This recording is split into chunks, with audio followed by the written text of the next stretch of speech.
Nous voici à Constantinople en 717. Tout juste couronné, l'empereur byzantin Léon III se retrouve face à un danger imminent. La capitale de l'Empire est une nouvelle fois assiégée par l'immense armée de la puissance voisine, le califat omeyyade, qui espère porter un coup décisif suite à l'échec du précédent siège de Constantinople quelques décennies plus tôt. Après avoir été affaiblis par la perte de nombreux territoires, les défenseurs se retrouvent encerclés et isolés. L'Empire romain d'Orient est au bord du précipice.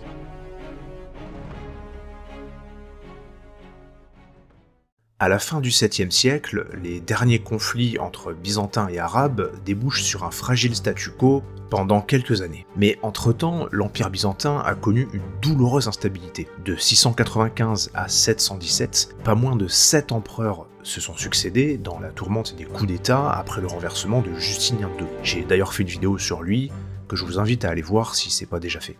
Alors on peut citer par exemple Léonce, Philippikos, Anastase II ou encore Théodose III, qui sont tous considérés comme des usurpateurs affaiblissant l'administration et l'armée. Sous Justinien II, la guerre fait rage contre les Omeyyades, les Byzantins encaissent une série de revers en Asie mineure et perdent des territoires clés comme l'Arménie ou la Lazique. En 716, le général omeyyade Maslama franchit les monts Taurus au sud de l'Anatolie avec une armée gigantesque et commence à ravager l'Asie mineure. Heureusement, à Constantinople, Léon dit l'Isaurien, un officier d'origine thrace, renverse l'usurpateur Théodose III juste avant l'arrivée des Arabes. Léon est sacré empereur le 25 mars 717, ce qui permet aux Byzantins de stabiliser le pouvoir impérial au pire moment. Mais cet événement est en quelque sorte un cadeau empoisonné. Ah oui, parce que bon, pour un début de règne, il y a quand même mieux que de subir un siège sur sa propre capitale. En tout cas, les préparatifs de défense sont particulièrement intenses. Léon III fait renforcer les remparts théodosiens et concentre provisions et équipements militaires pour le grand siège à venir. Au niveau diplomatique, le nouvel empereur parvient même à conclure une alliance avec le khan bulgare Tervel, qui avait déjà traité avec Justinien II quelques années plus tôt.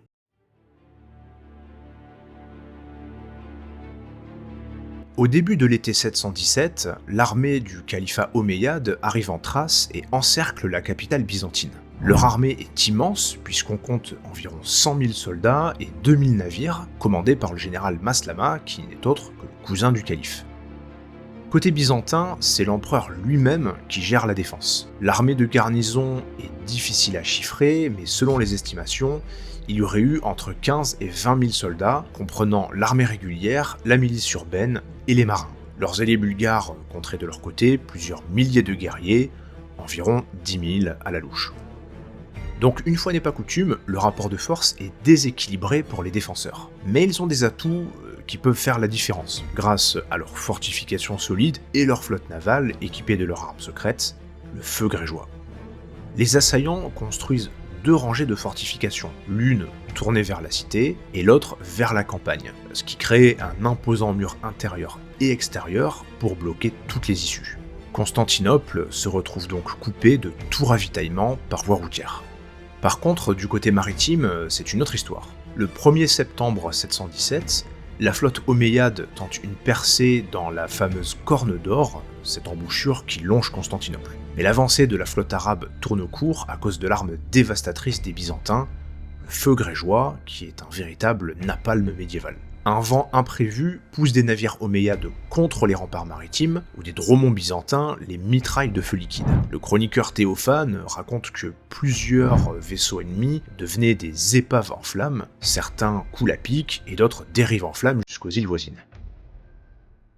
Cette spectaculaire victoire navale renforce évidemment le moral des assiégés et sème la panique chez les assaillants. Dans la nuit suivante, l'infatigable Léon III, encore lui, fait hisser une chaîne métallique entre les 2 rives de la Corne d'Or pour boucler définitivement l'accès maritime. Privée de passerelles navales, la flotte arabe renonce à entrer dans le Bosphore et se replie vers le nord.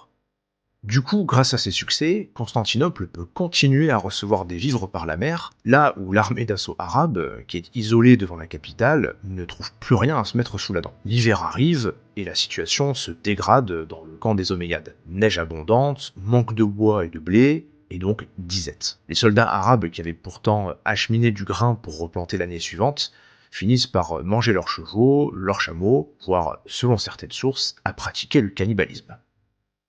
Malgré la situation, l'armée du califat fait preuve de résilience. Au printemps 718, un dernier effort est tenté. Le nouveau calife Omar II, successeur de Sulayman mort quelques mois plus tôt, envoie 2 flottes de renforts venus d'Égypte et de Cyrénaïque, avec plus de 700 navires au total. Mais le plus gros problème pour les Omeyyades finit par être leur propre équipage. Des marins coptes venus d'Égypte refusent de combattre leurs homologues chrétiens et désertent en masse. Pas fou, les navires byzantins saisissent l'opportunité et attaquent alors ce qui reste des renforts ennemis en utilisant une nouvelle fois le feu grégeois. Le dénouement est impitoyable. Affaiblis par les défections et impuissants face à l'armement adverse, les vaisseaux arabes sont détruits ou capturés avec leurs vivres et leurs armes à bord. Constantinople est désormais à l'abri d'une attaque navale.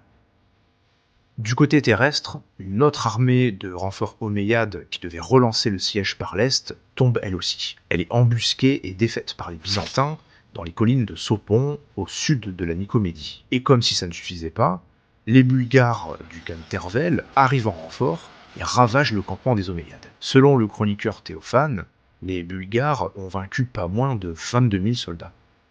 Bon, à ce stade, comme on peut s'en douter, le siège est foutu pour les assaillants. Léon et ses conseillers expédient des contre-attaques pour repousser les dernières troupes ennemies et peuvent enfin célébrer la victoire. Les Omeyyades lèvent le siège le 15 août 718, épuisés par la faim et les tempêtes qui viennent perturber leur retraite maritime. Une fois de plus, Constantinople a tenu bon.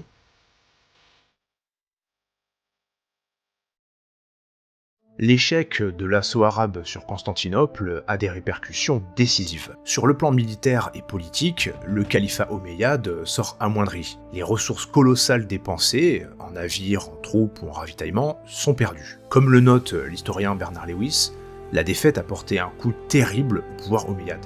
Elle épuise les finances de Damas et prive le califat de sa principale flotte syrienne.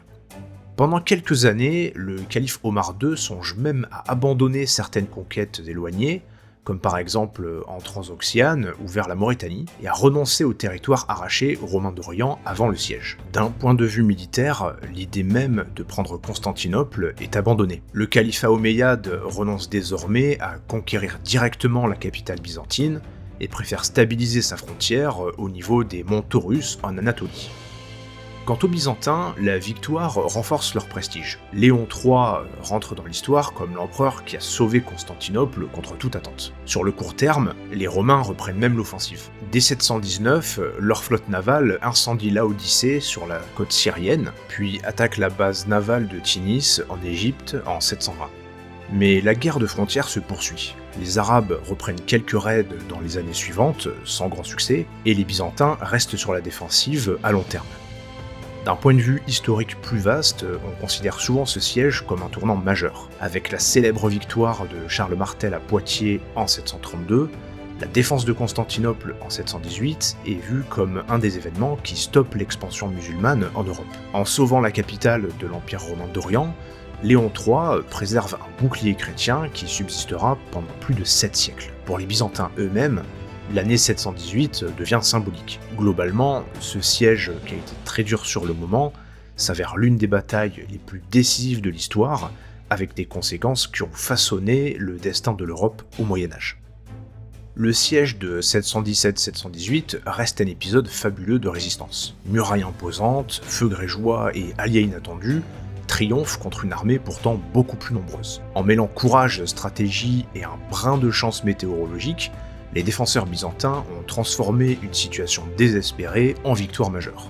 L'arrêt de l'expansion arabe à cette frontière a permis à l'Empire byzantin de traverser des siècles, tandis que l'Europe méridionale trouvait un répit. Grâce à cette victoire, les successeurs de Léon III ont pu consolider le pouvoir impérial et repousser pour longtemps la menace sur la capitale. Les rares incursions qui suivront seront des raids de razzia et non plus des tentatives de conquête. Ainsi s'achève ce second épisode des sièges de Constantinople. Sans vouloir vous spoiler, vous vous doutez bien qu'il y en aura d'autres, alors restez à l'affût, et si cette vidéo vous a plu, n'hésitez pas à liker, vous abonner, et poster en commentaire pour soutenir la chaîne, ça fait toujours plaisir. De mon côté, je vous dis à bientôt pour un nouveau plongeon dans l'histoire.